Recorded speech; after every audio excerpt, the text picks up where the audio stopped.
Hello to all of you wonderfully killy people. Welcome to Let's Get Critical. My name is Gar. Here is the roster for Kill Team Canoptek Circle. Now they are what I like to call an 8 operative semi-elite kill team. You have one Geomancer operative that's essentially an elite operative. He's got 3 APL, 3 up saves, and he has quite a lot of wounds. And then you have 2 Tomb Crawler operatives that have 2 APL, but they have rules to increase to 3 APL on objectives. They also have 3 up save. They have a massive number of wounds. Now, these 3 operatives are essentially elite operatives. You then get down to the rest. You have 5 other operatives, macrosite operatives, and they're just like standard operatives. They have 2 APL, they have 4 up saves, and they only have 7 wounds. Now 3 of these operatives, the macrosite warriors, they have a unique rule that allows 1 operative to be returned in the strategy phase after the turning point that it was killed, so they just keep coming back. They are mainly a fixed kill team. You can't change which operatives you take, but you do have some options for selecting which weapon loadouts you choose and what guns you take into the kill zone. Now, when selecting a kill team, you must take the following operatives: 1 Geomancer, 2 Tomb Crawlers, 1 Accelerator, 1 Reanimator, and 3 Warriors.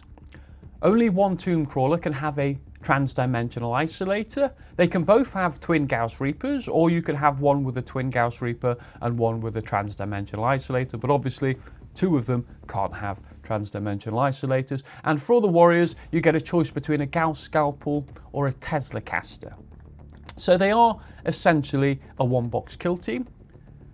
When I assembled mine, I made 1 Tomb Crawler with a twin Gauss Reaper and 1 with a Transdimensional Isolator. And for the Macrosite Warriors, I built 2 with Gauss Scalpels and 1 with a Tesla Caster.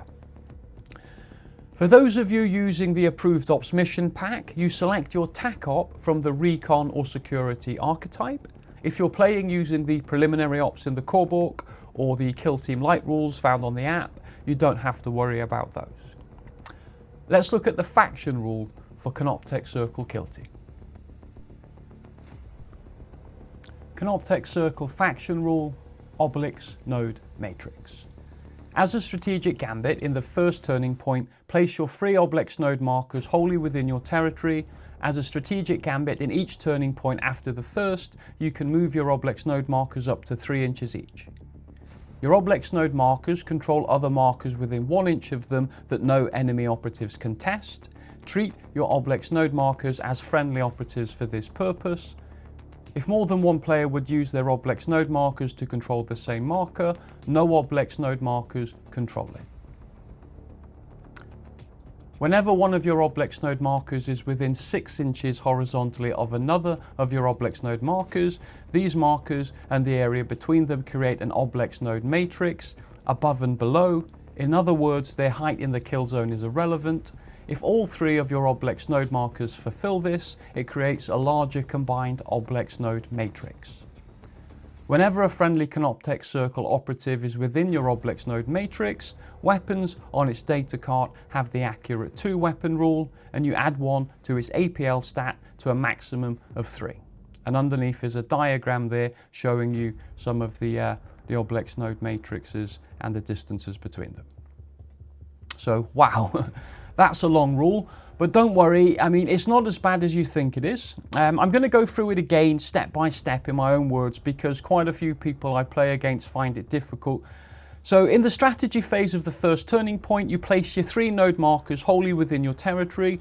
Simple enough. And then in the strategy phase of each turning point afterwards, you can move any or all of your markers up to 3 inches. I mean, it's really that simple.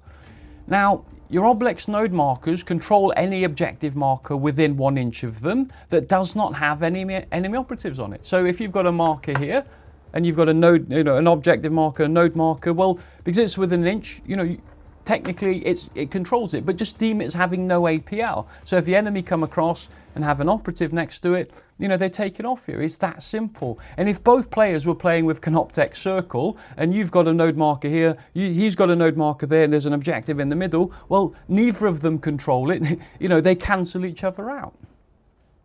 So when one marker is within 6 inches of any other marker, those markers together create an oblex node matrix, and if all 3 of the markers are within 6 inches of each other, then they create a combined oblex node matrix. It's that simple. As you can see, like I say, on the diagram on the card below there, it shows it to be really straightforward, and when measuring the distances, they can't go through terrain. So things like the ruins and strongholds on Volcus are okay, but not the terrain walls on Gallowdark or Tombworld. But you can draw distances through open hatchways or open breaching points on, Gallowdark or Tombworld respectively. So the terrain rules, are pretty simple. They do go through terrain, not a problem, except for the walls on Gallowdark or Tombworld, but obviously they do go through hatchways and breach points. And then when one of your operatives is on your or within your oblex node matrix, all range weapons and melee weapons on its data card have the accurate 2 weapon rule, and you add 1 APL to its stats to a maximum of 3. So that's kind of going through it in my own words. There is an example I have here. So I was playing in one game and I had a oblex node matrix set up, and one of my node markers was within an inch of the center objective. In my turn, I activated a Macrosite Warrior with 2 APL. I used 1 AP to open a hatchway, and then I used 1 AP to reposition onto the node matrix. So I'd spent both of my action points, but now because I'm on my matrix, I get +1 APL. So I put a +1 APL token next to him. He was obviously next to the objective, so for contention purposes, he's now 3 APL, and I have a 3 APL model next to that objective. I then spent the +1 APL action point to perform the shoot action. Because I was on my matrix, I got to retain 2 of my attack dice as normal successes, and then I had to roll the other 2. I scored a crit and I scored a hit, so my final score was 1 crit and 3 hits. The Gauss Scalpel weapon has piercing 1, so the enemy operative, my opponent, had to take both of his defense dice. He failed to save, all the damage went through, and he was killed. And that's just an example of using the rule. It's not the easiest faction rule to play, but if you practice, then you'll soon get the hang of it. And I've produced 2 battle reports with a friend called Ryan, and you'll see how I played the Canoptek Circle in those battle reports. I'll leave links in the description so you can watch those battle reports if you want to. Let's move on now and let's look at the data cards for the operatives in the Canoptek Circle kill team. Canoptek Circle Geomancer. He's 3 APL, 6-inch move, 3 up save and 14 wounds. He has one weapon system with 3 profiles. It has 2 range profiles. The first is a Tremorglaive Part Matter. It's 4 attacks hitting on 3s, 4/5 damage, piercing 1 and piercing crits 2. And then he has the Tremorglaive Quake profile, which is 5 attacks hitting on 3s, 1/2 damage, blast 2 inches, seek light and stun. And then he has a melee profile for the Tremorglaive weapon called Sweep. It's 4 attacks hitting on 4s, 4/5 damage, severe, shock and stun. So like I was saying earlier in the core stats, he's definitely an elite operative. The 3 APL, 6-inch move, 3 up save is all fine. The 14 wounds isn't absolutely brilliant, but yeah, it's still strong. And the 1 weapon with 3 profiles is fine. I mean, the best profile is probably the Part Matter. The piercing crits 2 is brilliant. It's got piercing 1 anyway. Remember, you get accurate 2 on your node matrix. So 2 of those you can auto retain as hits. And then if you do roll a crit, it upgrades to piercing crits 2. So it is strong. The 4/5 damage is, yeah, it's strong. The Quake profile, I don't think, I used it once or twice to try it. It's fun, but it's not really that competitive. And the Tremorglaive Sweep, I mean, yeah, it's decent. Like I say, if someone charges into you and you're retaliating, yeah, it's definitely a good weapon to retaliate it, but he's definitely better with his Part Matter profile. Now, the Geomancer does have 1 unique rule and 3 unique special actions. So he's got a lot of utility when you're playing him in the kill zone, or it's in the kill zone, or her, I don't know. But let's look now at the first of those, which is the unique rule called Oblex Node Control. Whenever this operative would perform a mission action, if it requires this operative to control an objective marker, you can instead determine control from one of your Obelisk node markers. See the Obelisk node matrix faction rule. Whenever this operative would perform the operate hatch action, you can open or close a hatchway. That access point is within an inch of your Obelisk node markers instead. Note that you must fulfill the operate hatch actions conditions. Okay, so it is another one of those kind of long rules, but essentially it allows you to take objectives. So like I was saying, if your Geomancer's on one end of your matrix, let's say there's an objective marker here with a node marker next to it, and then there's a node marker over here 6 inches away, and your Geomancer's there. Okay, simple enough. Then your Geomancer can use one action point to take that objective for your kill team, even though he's over 6 inches away from it. It's really that simple. He just kind of extends his abilities down the node matrix. As long as that node marker is within an inch of the objective marker, and as long as it's connected to the other node marker and your Geomancer is within the matrix, then he can obviously extend his ability to take that objective. Obviously if they've got enemy operatives on it, it can't, because obviously it has to be contested. But let's imagine there's nobody on that objective. You'll see me do that in a couple of the battle reports I played. You can just take that objective. So it's a really cool rule. I mean, if you think about it another way, you can have an objective here, a node marker, 6 inches away another node marker, and then 6 inches away from that another node marker, and then your Geomancer's there. So your Geomancer's over 12 inches away from that objective, and he can still secure that for your kill team. It is very good, and you'll probably use it all the time. Next, we'll look at his unique special action, and it's called Geomatic Disturbance.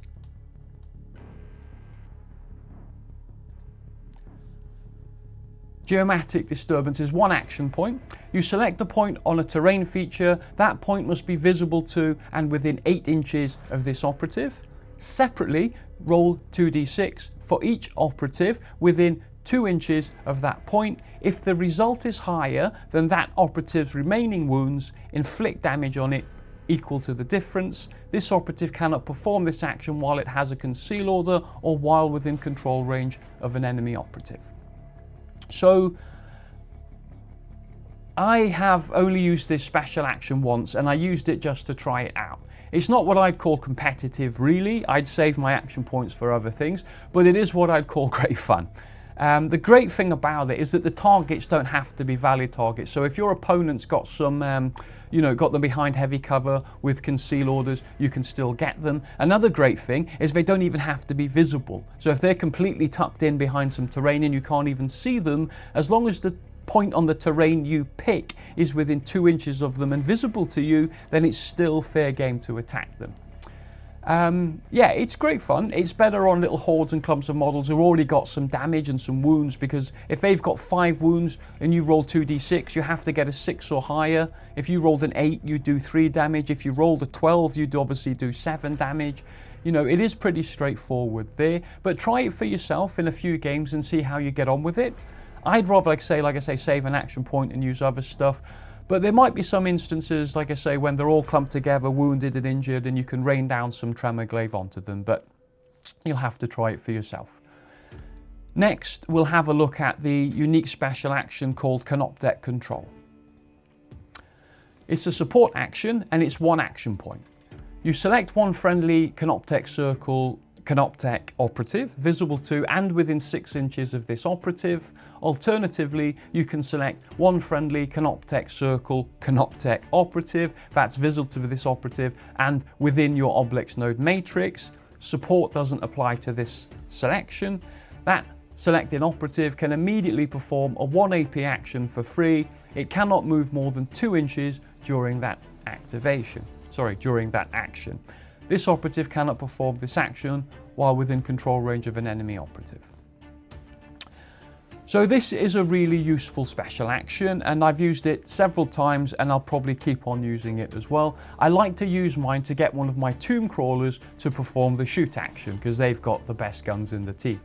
I'll always have one of the tomb crawlers and usually the Reanimator in and around the Geomancer so they can benefit from its abilities, and so the Geomancer can benefit from theirs as well, as like a little cluster, as like a little team.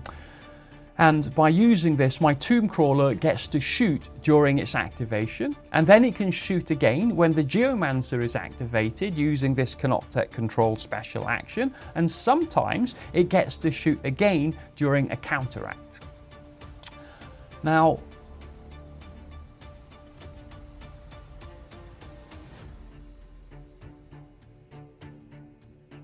I sometimes as well also use it, to get a model to take an objective. But it's a very solid enough special action. I would definitely learn it and use it, and I'm sure you'll find it to be useful in your games as well. Next, let's look at the Molecular Breach special action.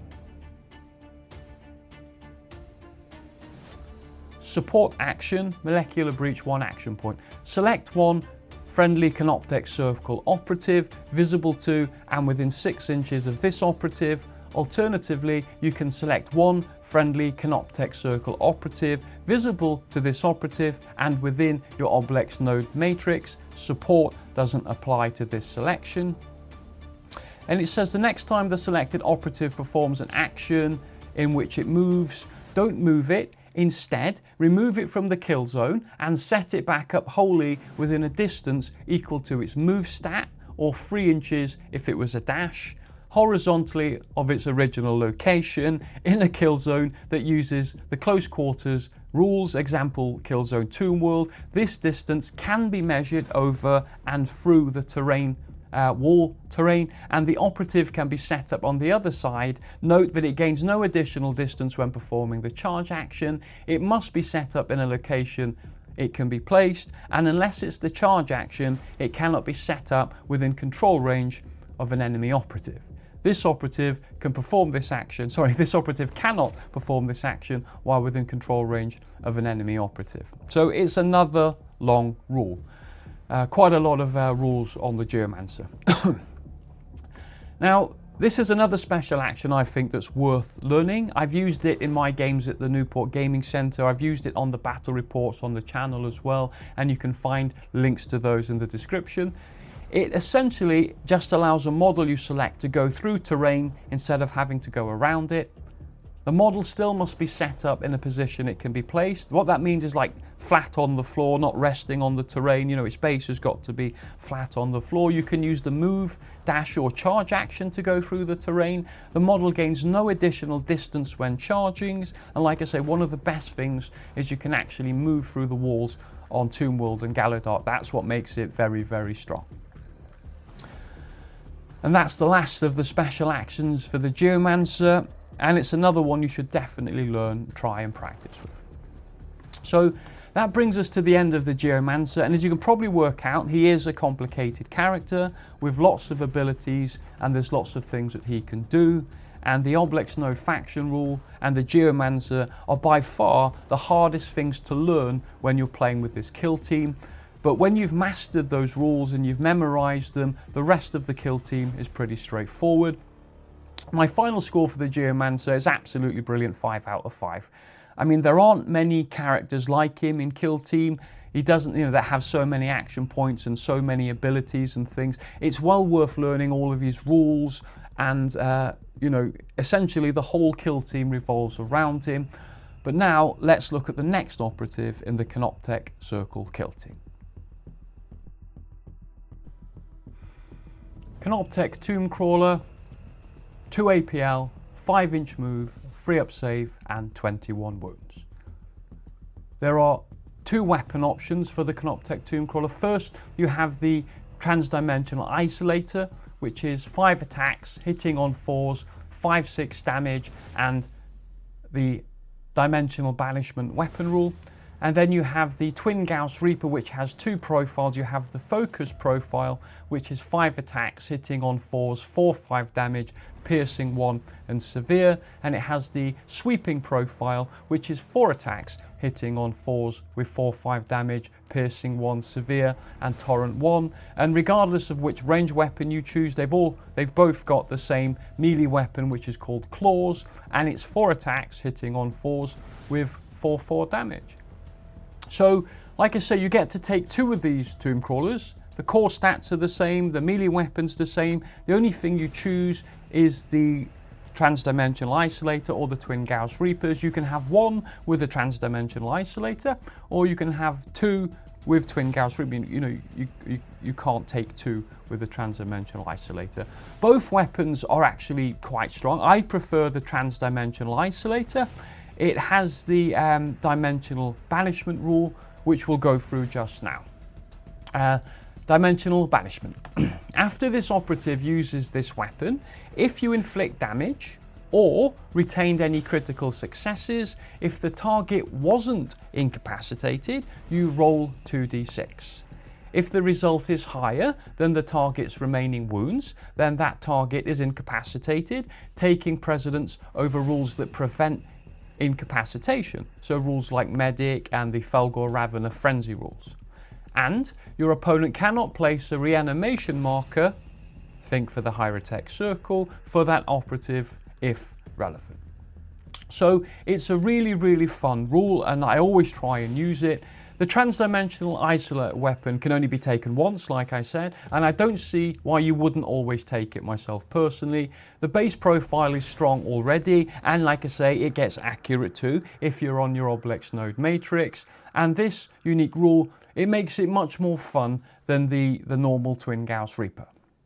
Like I say, if you roll a crit, you can try and banish the enemy at the end of the shoot action, even if you don't apply any damage. If you don't roll any crits, then you've got to do at least 1 attack dice of damage with at least 1 hit, and then you can try to banish them. If you only roll hits and your opponent manages to save them all, unfortunately, you don't try to use the rule and you don't get a chance to try and banish them. And then, like I say, to banish them, you just have to roll higher than their remaining wounds. So if they have 5 wounds remaining, you roll a 2d6. You need to get a 6 or higher, and then you just completely remove that model from play. And like I say as well, it can't use Medic or Frenzy or other. It's just definitely gone. There's nothing it can do to stay alive or heal or come back on 1 wound. It's off the board. I've used mine several times. I love it. I think it's absolutely balanced. I think it's absolutely brilliant. So next we'll look at the other rules on the Canoptek Tomb Crawler datasheet. Both of the Tomb Crawlers have got the Weapon Sentinel rule and the Steadfast rule. It's only when you take the Transdimensional Isolator do you get the Transdimensional Banishment rule. This Weapon Sentinel rule is the one we'll go through now. Whenever your opponent is selecting a valid target, if this operative has a conceal order, it cannot use light terrain for cover, but while this can allow the operative to be targeted, assuming it's visible, it doesn't remove its cover save, if any. So this rule is actually not that great, and it actually applies negative effects to your own model. Sometimes, you know, it happens. Most rules, it helps you make them stronger or apply more damage to the enemy. This rule actually applies some negative effects to your own model. And like I say, it applies to both weapon loadouts, regardless of whether you take the Transdimensional Isolator or the Twin Gauss Reaper. It essentially removes the ability to use light cover. You still get a cover save, but you just can't kind of conceal or hide behind it. You can still use heavy cover in the kill zone, but it just removes your ability to use light cover. So remember that when you're using the Tomb Crawlers. Let's look at the next rule, which is called Steadfast.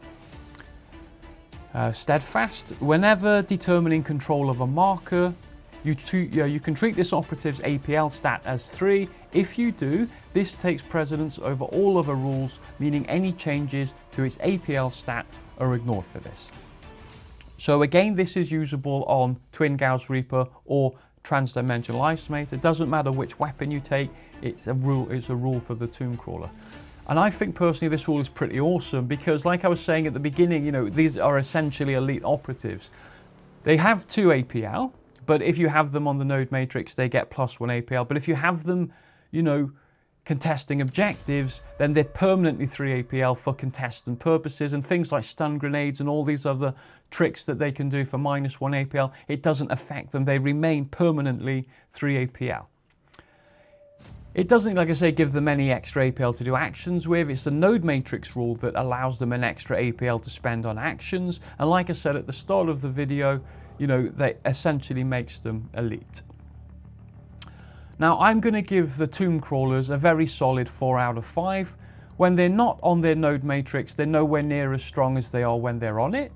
So to get the most out of these operatives, you need to make sure that they're on their Obelisk node matrix as much as possible. And like I say, you have to remember that they can't use light terrain when on conceal for cover. For that reason alone, I just don't think I can give them the maximum score.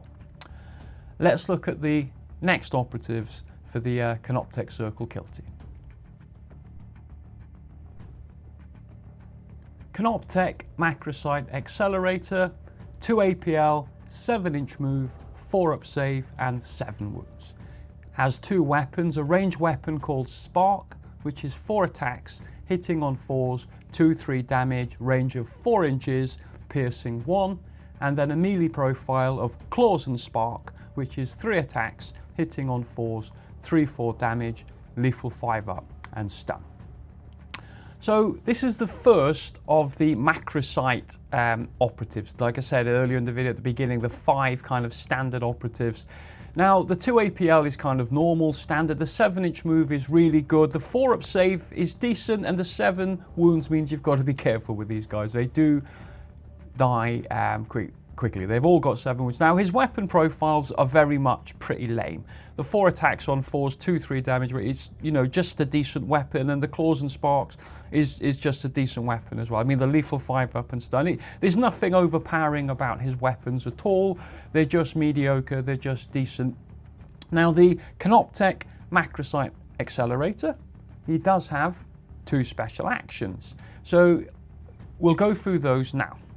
The first unique special action is called Overcharge. Just give me 2 seconds.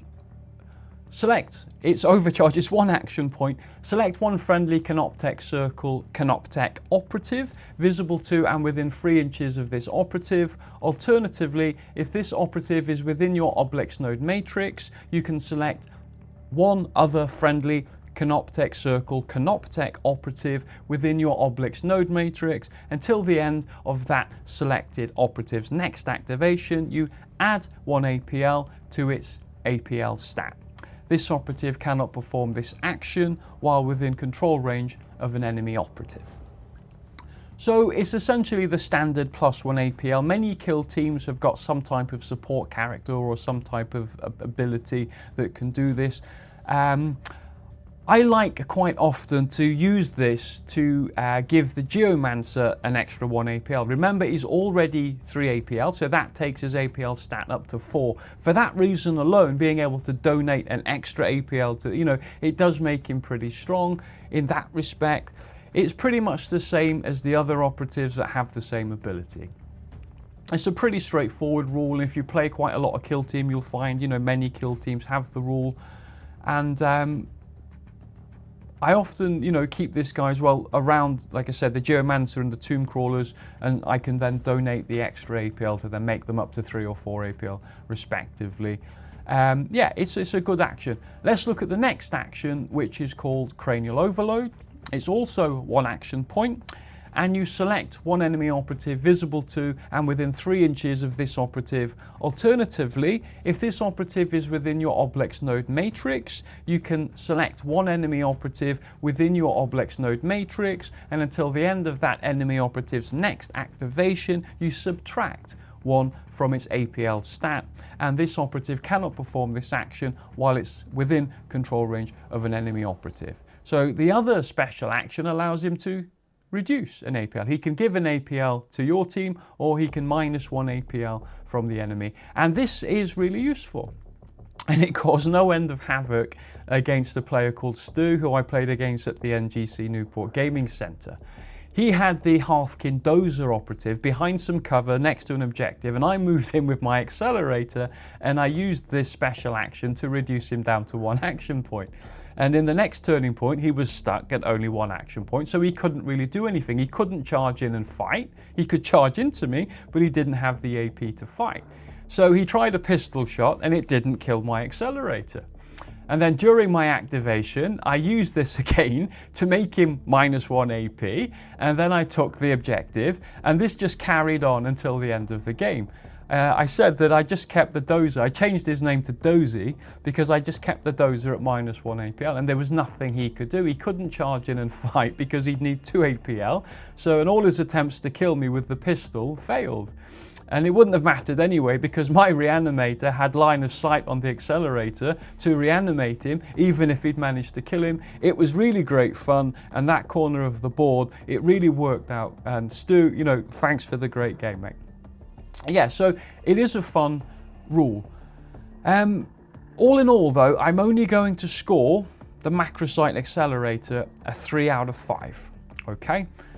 Personally, his weapons let him down massively. It's just not worth trying to fight with him at all. You want to kind of keep him back. Even if you can put him on the Anode Matrix and give him accurate 2, it's irrelevant. You only really use him for these 2 support actions.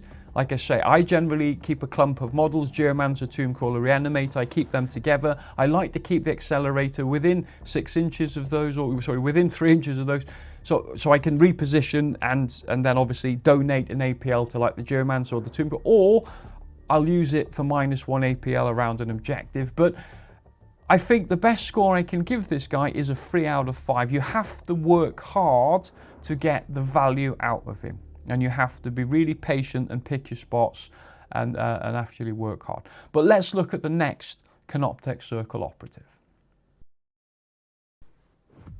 Canoptek Macrosite Reanimator. 2 APL, 7-inch move, 4 up save and 7 wounds. He has a range weapon called Atomizer Beam. It's 4 attacks, hitting on 4s, 3-4 damage, range 6 inches and lethal 5 up. And he's got a melee weapon profile called Claws and Tail. It's 4 attacks, hitting on 4s and 3-4 damage. So his core stat line is the same, like I say, as all the other Macrosites. The 7-inch move is good, but the 2 APL 7, the wounds are really poor. The Atomizer Beam, it's not really a great weapon. Again, 4 attacks on for 3-4 damage. The range of 6 inches lets it down. Lethal 5 ups, okay, but the crits only do 4 damage. You do get the accurate 2 on the Node Matrix, but you wouldn't be using this guy to fight with, really. It's only in a desperate attempt would you be using. His best profile is the gun, but you know, it's not that much better than his Claws and Tail, to be honest with you.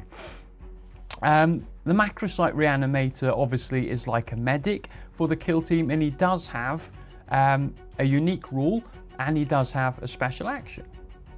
So we'll have a look at those now, because this is what you would use the operative for mainly, practically in all of your games. So Reanimate. Once per turning point, when another friendly Canoptek Circle operative would be incapacitated, if that operative is visible to and within 6 inches of this operative, or this and that operative are within your Obelisk Node Matrix, you can use this rule. Providing neither this nor that operative is within control range of an enemy operative, if you do, that friendly operative isn't incapacitated, it has 1 wound remaining and cannot be incapacitated for remainder of the action. After that action, that friendly operative can immediately perform a free dash action. If this rule was used during that friendly operative's activation, that activation ends. You cannot use this rule if the operative is incapacitated or if it's a shoot action and the operative would be a primary or secondary target. So it's essentially a medic rule. If you've played quite a bit of Kill Team, you've kind of seen, you know, the original one was called Medic and they've kind of renamed it and stuff, but it's the same sort of rule. Now, I always deploy my Reanimator with my Geomancer and my Tombcrawler, like I've said, and the Tombcrawler I normally choose is the one with a Twin Gauss Reaper, and they have lots of piercing 1, and they do some heavy damage dealing firepower, which just gets stronger when they're on their Obelisk Node Matrix. And having the Reanimator behind them on a conceal order is a great way to ensure that you don't lose one of them too early in the game. This Reanimator rule can't be used, like I say, if it's a primary or secondary target. So what I do is I always keep my Reanimator a good several inches away, and that way you don't have a problem, because sometimes they can extend the blast rule or the torrent rule up to 2 inches, and that way they can still get a shot off on your Reanimator. But the best thing is to keep him back behind those prime operatives with line of sight on them, preferably on conceal, so he's just not a valid target. Because lots of kill teams have a medic of some kind, and they're always great fun to play. And that's basically it. A good thing about this as well is the macrosite can also reanimate without line of sight if he's on the node matrix and the operative that died is on the node matrix as well. Remember, he can't be within control range, so we can't help him if they charge and fight and kill him. But if they shot him and he died, even if he was 12 inches away, you know, 1 node marker here, 1 node marker there, you know, the whole like 12-inch thing, he could still reanimate them, bring them back on 1 wound, and then they can perform a dash action. So it is kind of a long-winded rule. You know, it's not ultimately complicated. Just break it down into its simple steps, but really you want to learn it like the back of your hand. The next special action, it's a special action that costs an action point, is called Nanoscarab Beam. You select one friendly Canoptek Circle operative visible to and within 6 inches of this operative. Alternatively, if this operative is within your Obelisk node matrix, you can select one other friendly Canoptek Circle operative within your Obelisk node matrix. The selected operative regains up to 3d3 lost wounds. It cannot be an operative that the Reanimate rule was used on during this turning point, and this operative cannot perform this action while within control range of an enemy operative or more than once per turning point. So not only does the macrosite Reanimator have like a medic option to bring them back on 1 wound, so they can't essentially die, you know, the first time they come back on 1 wound. He's also got a special action. He can spend one of his AP on to heal them and give them up to 3d3 lost wounds back. Now, the ability to heal an operative is always very useful in kill team, and 3d3 wounds is not absolutely brilliant. You know, it's an average of 6, maybe 3 to 9 wounds, an average of 6. It's not absolutely brilliant, but it's still really strong. You will be using this action a lot if you play the Canoptek Circle kill team. The only thing to remember is it can't be used on the model that's already reanimated. And if you use this to heal a model and then it dies, then you can't use the Reanimate rule on them. So you have to be very careful and you have to be selective when you're deciding what to do.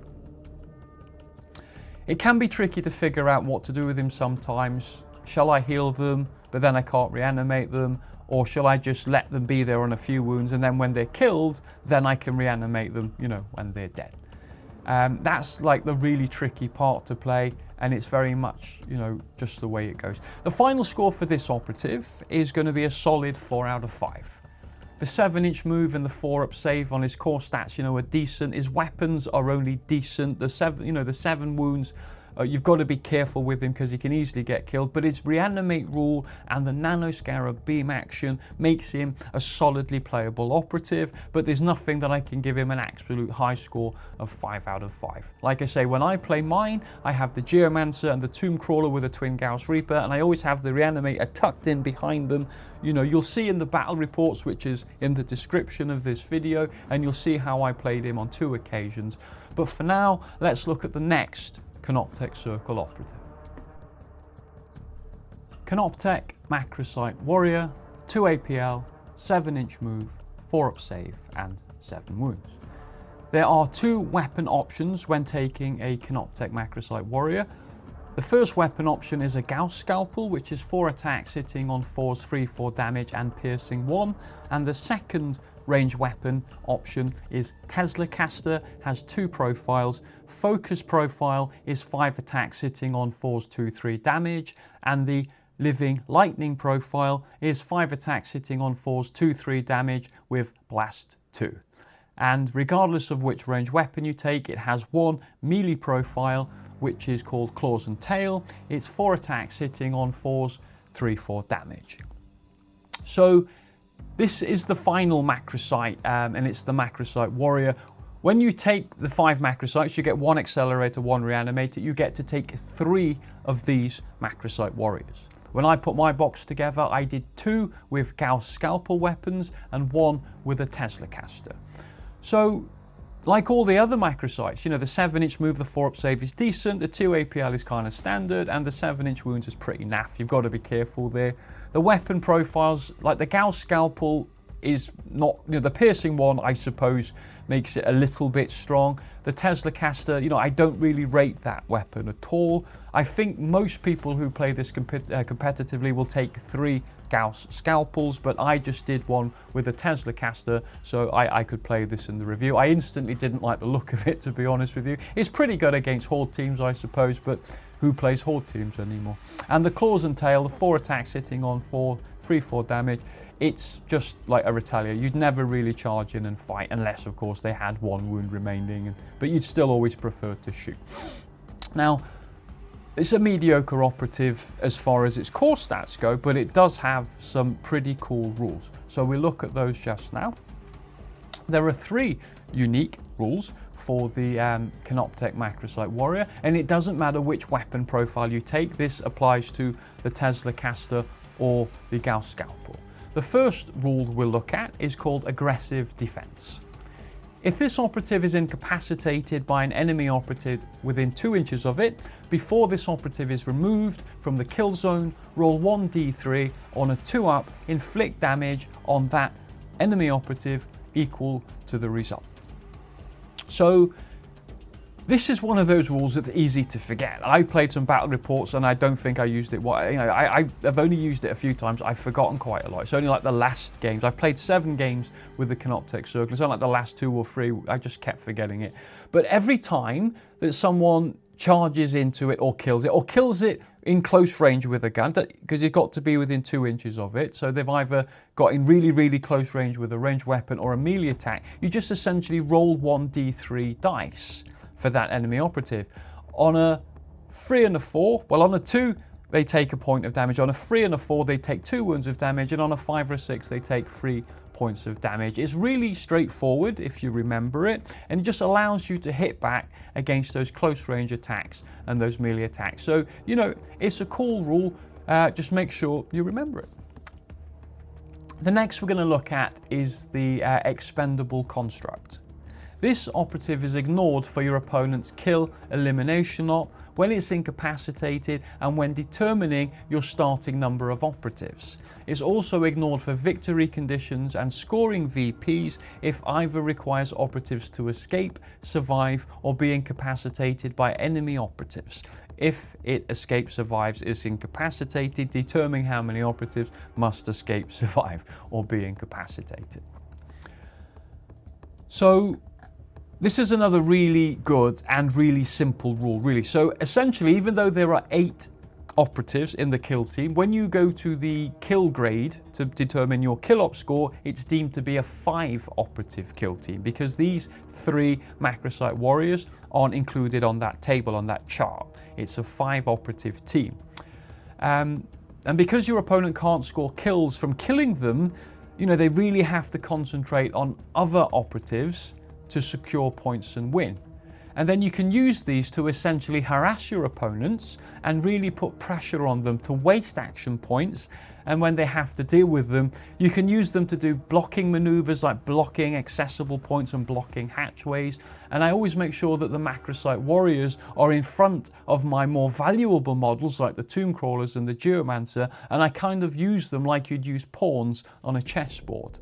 This rule makes the warriors great fun to play, and it keeps your it keeps your opponents on their toes. You know, a lot of opponents I played against are always trying to figure out what to do when they've got these, you know, macrosites scattered around. I like to have one with an engage order going forward, like shooting, and then the 2 kind of tucked behind with some cover. And you know, because if that one gets killed, you know, it doesn't matter, because they don't get any points for it. And there's another rule which means it doesn't matter if one of them gets killed. And that rule is this one here. It's called a ceaseless scuttling. And as a strategic gambit, in each turning point after the first, if you have less than 3 non-incapacitated friendly Canoptek Circle warrior operatives, you can set up another one ready with a conceal order wholly within your drop zone. You can select its weapon options as normal. So that's a fantastically strong rule. Not only can they not score points when they kill them, but when they do finally kill them and have to burn the action points to do so, action points which they'd rather spend on models like the Geomancer or the Tombcrawler, but they've had to get it out of the way or just to stop it shooting at it, you can then return it on the in the strategy phase of the next turn. Only one of them, mind. So if you lose 2, you can only return 1. So it's best, like I say, to keep one of them going crazy and charging up the board and keep 2 of them back. But when you bring it back in your deployment zone, you can choose, on a conceal order, you can actually determine its weapon as well. So if you lost one with a Gauss Scalpel, you can bring it back in the next turn with a Tesla Caster. This is one of my favourite rules out of all the operatives' unique rules in this kill team. My opponents can't score from killing these, and when he finally burns AP, I get to bring it back into strategy phase at the start of the next turning point with the weapon that I choose. Now the trick is to try and be risky, like I say, until you've only lost one of them. It's a super fun mechanic. You have 3 of them to play with, and it really makes these warriors an absolutely unique and absolutely massively fun element to this kill team. I'm going to score the Macrosite Warrior a maximum score of 5 out of 5. They make this Canoptek Circle kill team a tricky team to play against, and they make them a ton of fun as well. Now, this brings us to the end of the operatives and all of their data cards. Next, we're going to look at the faction equipment for the kill team Canoptek Circle. Canoptek Circle faction equipment. As always, we have 4 faction equipments to choose from. We have Awakened Obelisk Nodes, Matrix Manipulator, Nanoscarab Caskets, and Phase Shifter. Let's dive in and have a look now. Canoptek Circle faction equipment, Awakened Obelisk Nodes. After revealing this equipment option, roll 1d3. You can use the Animate Obelisk Nodes Firefight ploy for 0 CP a number of times during the battle equal to the result. So this equipment choice is, to me, not very useful. Now, I've found when I played my games that there isn't really any need to move the matrix much at all. The terrain doesn't move around, the objective markers don't move around, so once you've played your node markers in good positions, they just stay there for the rest of the battle.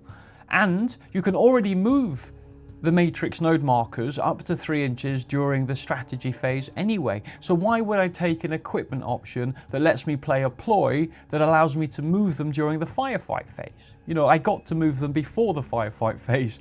I just can't see it. Even if you can play it for free, so what?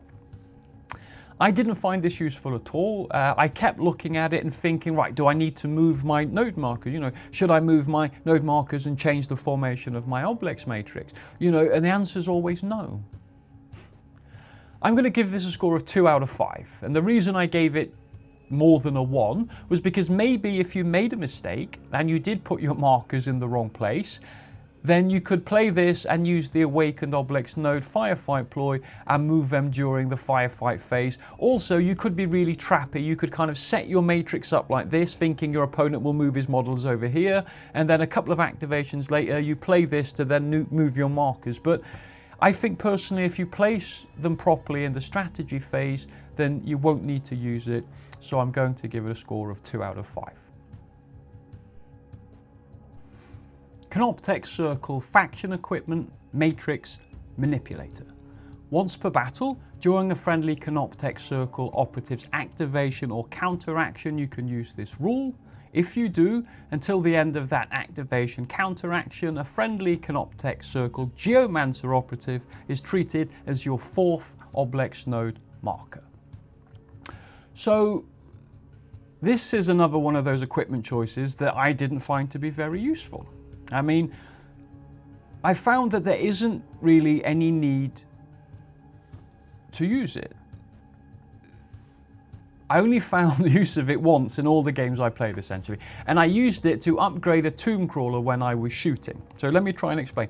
My tomb crawler was kind of here. There was a node marker here, and they were all connected. Then there was a gap of about 6 inches. There was my Geomancer, and the tomb crawler was in the middle there.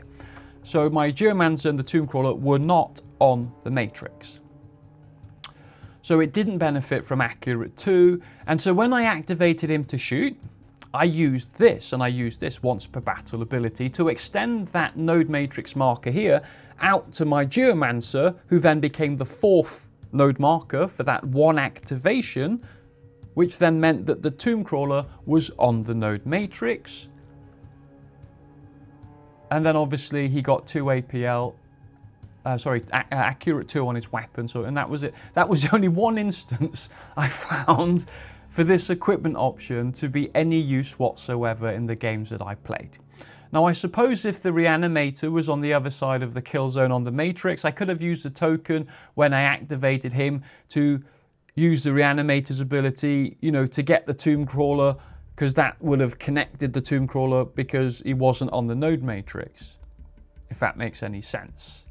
I think personally in nearly all the games you play will prove to be absolutely useless, and I would just give it up completely, and I would just take a universal equipment option instead. It's a really awkward rule, and like I say, using it to extend that matrix out a few, you know, it's just silly, personally, to actually think about whether you could use it competitively and to take it with you every time, you know, waiting to use it for a bit of fun. You know, you could play 20 games and probably only use it once or twice.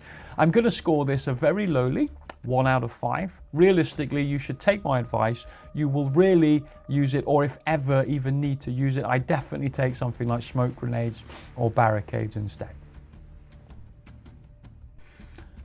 Canoptek Circle faction equipment, Nanoscarab Caskets. Whenever a friendly Canoptek Circle operative is activated, it regains up to D3 lost wounds. This is the simplest and by far the best faction equipment piece that you can choose for Canoptek Circle Kill Team. Every time you activate an operative, you regain D3 lost wounds. It's that simple. This has proven to be massively successful for me in all the games I've played. Absolutely brilliant. Great stuff. And it's the 5 macrosite operatives that get the most out of this equipment rule. They only have 7 wounds, so getting injured is obviously quite easy. And so being able to regain D3 lost wounds is absolutely brilliant. There's loads of times that I avoided the -1 to hit penalty and the -2 to move penalty from being injured because I regained enough health to remove the injured token from my operative. So if you think as well that the Geomancer has 14 wounds and you get to activate him, you know, if you use this 3 times, you essentially get 6 wounds back. But, you know, D3 wounds, you'll get an average of 6 wounds back if you used it 3 times. So, you know, you could get just 3, maybe as many as 9. So he's essentially on like 20 wounds. The tomb crawlers have got 21 wounds. If you roll a D3 roll for them, they get shot at all the time. They're always trying to get rid of these tomb crawlers because of how many wounds they've got. If you rolled a D3 roll, you know, in turning point 2, 3, and 4 and got a 5, a 5, and a 6, you know, they get 9 wounds back. That's essentially 30 wounds because it, you know, or it in theory adds these wounds. Nano Caskets scores a maximum 5 out of 5. This faction equipment is an auto include. I take it in every single game you play. It's a no-brainer. It's absolutely brilliant. Canoptek Circle faction equipment, Phase Shifter. Once per turning point when an operative is shooting a friendly Canoptek Circle Geomancer operative, at the start of the roll defense dice step, you can use this rule. If you do, worsen the X of the piercing weapon rule by 1, if any, until the end of that sequence. Note that piercing 1 would therefore be ignored. Lots of kill teams have an equipment choice or a ploy that allows them to ignore or worsen the piercing weapon rule. This is always great fun to play, and it's always great when your opponent sets up a shoot action. He announces with pride that the weapon has piercing 1 or piercing crits 1, and then you give him the bad news and you watch their faces as you get to roll all 3 of your defense dice. You know, it's a kill team classic. The only downside to this equipment choice really is that some of the kill teams you come up against won't have any piercing weapon rules on their data cards. So most kill teams have an operative or two that will, and some people will always take crack grenades, but some of them don't. So against those kill teams, you're better off taking some universal equipment instead. It's always good to check on the app to see if the team you're up against has the piercing weapon rule or not. Now, this is a solid equipment option. It's worthwhile having it in your kill team selection, but like I say, sometimes against some kill teams, it's just not worth taking it. So I'm going to give it a final score of a 4 out of 5, because when you do take it, it's always good at reducing damage against your Geomancer operative. And like I say, he's definitely the most important piece in the kill zone. This brings us to the end of the faction equipment. Next, we're going to look at the strategy ploys for the Canoptek Circle kill team. Canoptek Circle strategy ploys. We have Cryptogravitic Repulsion, Hypershielding, Souldrain, and Transdynamic Amplification. Let's dive in and go through them now. Canoptek Circle strategy ploy, Cryptogravitic Repulsion. Once per action, the first time an enemy operative would move within your Obelisk node matrix, the distance is treated as an additional 1 inch. Note, this means if that enemy operative doesn't have sufficient move distance, example, it's at the end of its move, that operative cannot move within your Obelisk node matrix. So this ploy to me isn't really useful at all. It makes the Obelisk node matrix act like a sort of barrier that makes it harder to cross over. That's all great, but the 1 inch just isn't really useful. I tried it several times and I found that the enemy operatives could still easily get their charges in and successfully attack my operatives. If it was a 2 inch reduction, it would be much better. And if it was a 3 inch reduction, that would be absolutely brilliant and make it an auto include. But a 1 inch reduction just doesn't do much at all. I played against the Plague Marines in one of my games, and the whole team moves 5 inches. They're like the slowest team in the game, and it didn't do anything at all in any one of the charges or to do anything. You know, I don't think that this will get played often by many players. I certainly won't be playing it now that this review's finished. And the only score I can give it is well, literally a 1 out of 5. I played 7 games with the Canoptek Circle, and not once did it actually slow down my opponents enough to make any real difference whatsoever. I'd save the command point and just use it on something else. Canoptek Circle strategy ploy, Hypershielding. Whenever an operative is shooting a friendly Canoptek Circle operative, if your Obelisk node matrix is intervening or that friendly operative is within your Obelisk node matrix, you can re-roll any of your defense dice results of 1 result. Example, results of 2.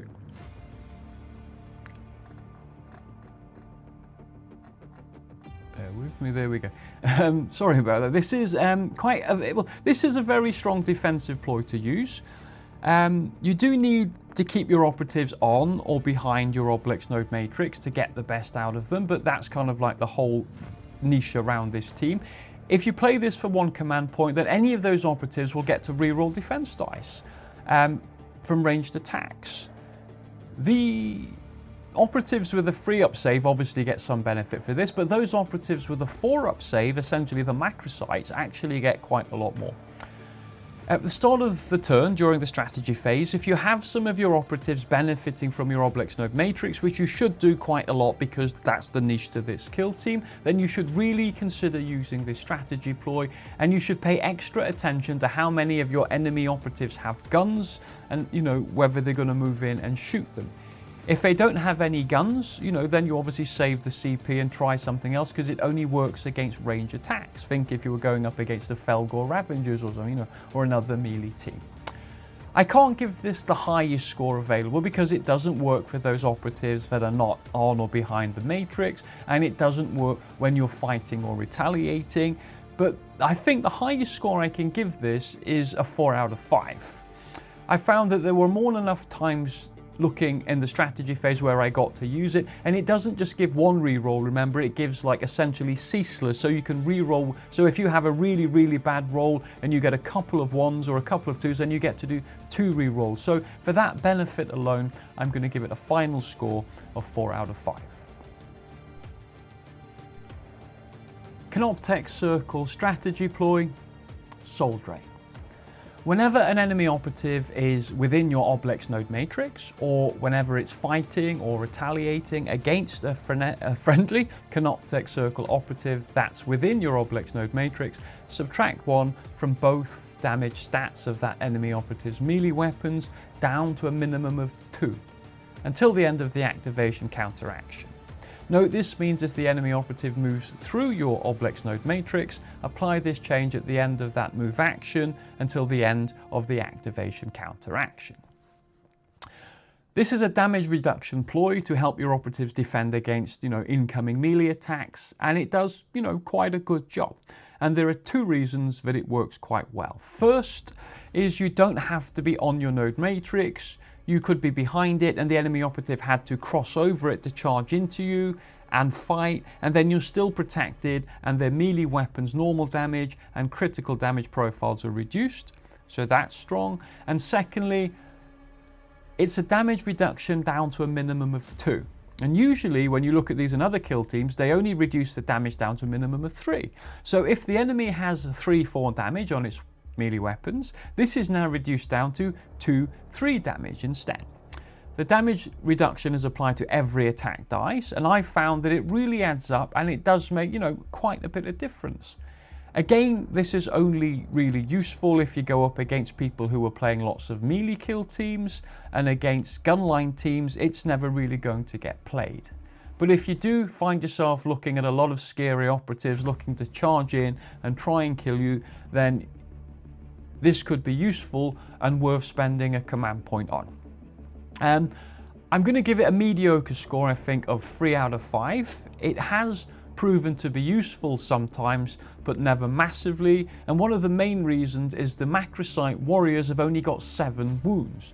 So even though it does quite a bit of damage reduction, it still only takes like 2 or 3 attacks to kill them anyway. But every little helps. Yeah, a final score of 3 out of 5. You will find it to be useful sometimes. Canoptek Circle strategy ploy, Transdynamic Amplification. Whenever a friendly Canoptek Circle operative is shooting, if your Obelisk node matrix is intervening or the target is within your Obelisk node matrix, that friendly operative's weapons have the ceaseless weapon. This is a very strong aggressive ploy. It works when your operatives are strategically placed on or behind your Obelisk node matrix, which is it's essential for success with this kill team. The Canoptek Circle range weapons generally hit hard, and this ploy helps to make your range weapons hit a hell of a lot harder. It's great that they've got accurate 2 when they're on the node matrix, but now with this ploy, for the whole turning point, they get accurate 2 and ceaseless on their rerolls. If they're not on the matrix, then they'll only get ceaseless for rerolls. But as most of the operatives are hitting on 4s, it makes a real big difference with this ploy, and it definitely helps to increase the damage that those guns do. Like so many ploys, they will either affect shooting or fighting, but not generally both. And this is the only real drawback with this ploy. And it also doesn't work, like I say, if you're not behind or on the node matrix. So the highest score I can give this is a 4 out of 5. You have to wait for the right times and the right spots to use this. But when you do, it really helps to light up the enemy and score some of those much needed kills. Canoptek Circle Firefight ploy. We have 4 to go through. We have Animate Obelisk nodes. We have Nodal Response, Sacrificial Thrall, and Shield Flare. Let's dive in and go through those now. Canoptek Circle Firefight ploy, Animate Obelisk nodes. Use this Firefight ploy when it's your turn to activate or counteract. Move any number of your Obelisk node markers instead. They can move up to 6 inches combined, and distances are always measured up to the nearest inch. So if you move a marker 1.5 inches, it's treated as moving it 2 inches. For example, you could move one marker 6 inches, 3 markers 1 inch each, or any combination that doesn't exceed 6 inches in total. You can also move them 0 inches to effectively skip an activation. In any case, your opponent activates in normal afterwards. Now, like I said earlier in the video, this ploy allows you to move your node matrix markers during the firefight phase, but as you can do that during the strategy phase, I personally don't find any real use for this at all. When I took all 4 equipment option pieces to review this kill team, I got to use this for free because of the Awakened Obelisk nodes faction equipment, which you roll the D3 dice and then based on the result, you can use this Firefight ploy, Animate Obelisk nodes, equal to the number of rules, but I didn't use it once. Like I said about the faction equipment piece, you know, if you were to make a mistake and place your node markers in the wrong positions, then you could always rectify this mistake for 1 command point or for no command points, you know, if you used the faction equipment piece. But I don't think that you will use this in the games where you placed your node markers optimally. I'm going to give this a score of 1 out of 5.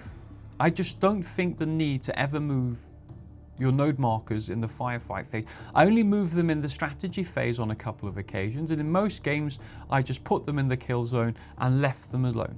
I mean, try it for yourself and let me know if you have more success than I did, but the final score is a 1 out of 5. Canoptek Circle Firefight Ploy, Nodal Response. Use this Firefight ploy during a friendly Canoptek Circle operative's activation. Before or after it performs an action, you can either change one of the strategy ploys you used during this turning point, only pay additional CP if that ploy costs more, or use a strategy ploy now, but pay its CP cost as normal. This is a good Firefight ploy, and it has benefits for 2 reasons. First, if you want to switch from a defensive to aggressive stance or from aggressive to defensive, then you can do this because you can change the strategy ploy you chose at the start of the turning point. So say for instance, in one of my games, I chose to play the Hypershielding ploy to give my operatives re-rolls on their defense dice. And then after that, I got some pretty big kills in with some like blast and torrent attacks and stuff, because my opponent made a couple of misplays. So then I decided to spend a command point to change Hypershielding for Transdynamic Amplification, and this makes my kill team much better at shooting. And then I went out on the full assaultive and obviously did some crazy damage in that turning point.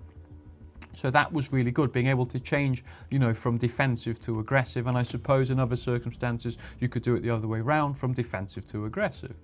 Aggressive to defensive, you know, being able to do that. But really, as you've only got so many activations, it needs to happen early in the strategy ploy, in the firefight phase. So if you spent a command point like I did on Hypershielding, and then it was literally just an activation, I think the second activation in the game, I got some big kills, and then the next time it came back around to me, there was loads of, you know, stuff left to do in turning point 2, so I decided to spend it and change it. So yeah, it was very, very useful in that game. And secondly, if you chose not to spend any command points on strategy ploys this turning point and then decided to change your mind and think, you know what, I do want to spend that, then you could always spend a CP on this, but you do have to spend another CP on that strategy ploy as well. So personally, I don't think this is very good economically, but it does kind of back you up if something mad happens and you lose some big models. You could go into defensive, use 2 command points. If you manage to have 5 command points or something, spend a couple of them, you know, to play Hypershielding or something. So all in all, I think this is a moderately useful ploy. I use mine sometimes to change a strategy ploy, but I never really could justify spending 2 CP to play a strategy ploy halfway through a turning point. So I'm going to score this a mediocre 3 out of 5, a decent 3 out of 5. If you lose some operatives and need to play more aggressively, then obviously you can change your stance in the strategy ploy you chose. And obviously, yeah, that's probably its strongest play, but the final score is a 3 out of 5. Canoptek Circle Firefight Ploy, Sacrificial Thrall. Use this Firefight ploy when a friendly Canoptek Circle Geomancer operative is selected as the valid target of a shoot action or to fight against during the fight action. Select one other friendly Canoptek Circle operative visible to and within 3 inches of that first friendly operative to become the valid target or to be fought against as appropriate instead, even if it wouldn't normally be valid for this. If it's the fight action, treat that other operative as being within the fighting operative's control range for the duration of that action. If it's the shoot action, that other operative is only in cover or obscured if the original Geomancer target was. This ploy has no effect if it's the shoot action and the range weapon has the blast or torrent weapon rule. So, Sacrificial Thrall, this is an incredibly strong firefight ploy, and I've used it in nearly all of my games to keep my Geomancer alive, and I always like to keep one command point ready so I can play it. So in my own words, when the enemy selects my Geomancer as the target of a shoot action or a fight action, I can select one of my operatives within 3 inches of my Geomancer to be the target of that attack, as long as obviously it's visible to me, and all the damage will go into them and obviously not into my Geomancer. It's simple. You don't have to move the model you selected as the bodyguard, it just stays where it is. Even if it's the fight action and they, charge into your Geomancer and that model's over here a few inches away, you just keep it where it is. And then you use the stats and the weapon on the bodyguard's data card to resolve the fight action. You just pretend to have a fight with them, leaving the models where they are. If the bodyguard dies, you just remove it from play. And if it lives, it stays put where it is and you just apply the wounds to it and other relevant things like maybe an injured token, and then the fight action ends. Now when determining, like I say, cover or obscuring, if the Geomancer had a cover save, then the bodyguard gets one. And if the Geomancer was, had obscuring, then the bodyguard gets that as well. It's really easy to overthink this firefight ploy, and hopefully my explanation will help to simplify things. Just make sure you keep them out of blast range, because it all goes wrong if the opponent can hit them and they're within blast range. So I'd recommend at least 2 inches apart, because some kill teams have ploys or ability that allows to increase the blast attack. Now generally, like I said earlier a few times in this video, I deploy the Geomancer right next to one of the tomb crawlers, usually the one with the twin Gauss Reaper and also the Reanimator, and sometimes I will add a Macrosite warrior as well. So this always ensures that I have some models to use this firefight on because it's so strong. Keeping the Geomancer alive is essential with this kill team, and this firefight ploy is always going to be used in your games. It's quite a long and complicated rule, but learn it and use it and you'll be fine. Now the final score for Sacrificial Thrall is a massive 5 out of 5. Canoptek Circle Firefight Ploy, Shield Flare. Use this firefight ploy when an attack dice inflicts normal damage on a friendly Canoptek Circle operative. If your Obelisk node matrix is intervening or that friendly operative is within your Obelisk node matrix, ignore that inflicted damage. Note, your opponent determines intervening, i.e. where on their bases you draw the targeting lines from. Being able to ignore the damage from an attack dice is quite a popular ploy in kill team. The first one I used was called Just a Scratch from the Orcs Commandos back in the last edition a long time ago. If your operative is on the matrix, now you can use this ploy against melee attacks and enemy ranged attacks. But if your operative is behind the matrix, you can only use it against range attacks where the matrix is deemed to be intervening, and like it says in the rule, it's the attacker who determines his base to base, to determine the intervening. Now, I personally think that these ploys are great stuff, and I always find them really useful. Again, like so many of this kill team's ploys, it all revolves around that Obelisk node matrix and whether or not you are on or you're behind it. Like I say, it's the niche to this kill team, but still, overall, I'm going to give this a score of 4 out of 5. It will definitely help you from time to time, and you find it's worth 1 CP, and those times, you know, you do play it, it's always strong. And that's the reason I'm giving it a 4 out of 5. Even though sometimes you can't play it, when you do play it, there's always a strong outcome. It helps to stop your operatives from becoming killed or becoming injured, and sometimes it allows you to just get one more strike in, you know, to actually kill them. So final score is a 4 out of 5. Now we are nearly at the end of this video. What I'm going to do now is leave you with a final verdict of what I think of the Canoptek Circle kill team from the 7 games that I've played. So here we are at the end of the video where I'll give my final verdict on the Canoptek Circle kill team. Now they are an 8 operative kill team, but for the sake of the kill op and scoring, they are deemed to be a 5 operative team, and this is because the 3 macrosite warriors are not included in the kill grade and your opponent can't get points for killing them. They are a 1-box kill team with a fixed roster. Now you can only take the operatives that are listed, and you don't have any options to change those operatives, but you do get to choose weapons for the Tomb 2 crawlers and the 3 warriors, but apart from that it's a fixed kill team, so some people like that, some people don't. On the positive side, they have some fantastic operatives with lots of abilities and rules and special actions, and I personally loved playing and practicing with them and seeing what happens when you group the operatives together differently. It was all great fun. It was a wonderful learning curve, and they have some really strong range weapons that do tons of damage. They are essentially a gunline team, and when they're on the Obelisk node matrix and combined with certain ploys, you know, they get even stronger. Some of the most notable operatives in the order of the best coming first are the macrosite warriors. They're super fun to play, and I was using mine to harass and annoy the hell out of my opponents, and you should learn their rules and memorize them and use them to slow down and aggravate your opponent. And remember though, you can only bring back 1 per turn, so try not to lose too many in any one turning point.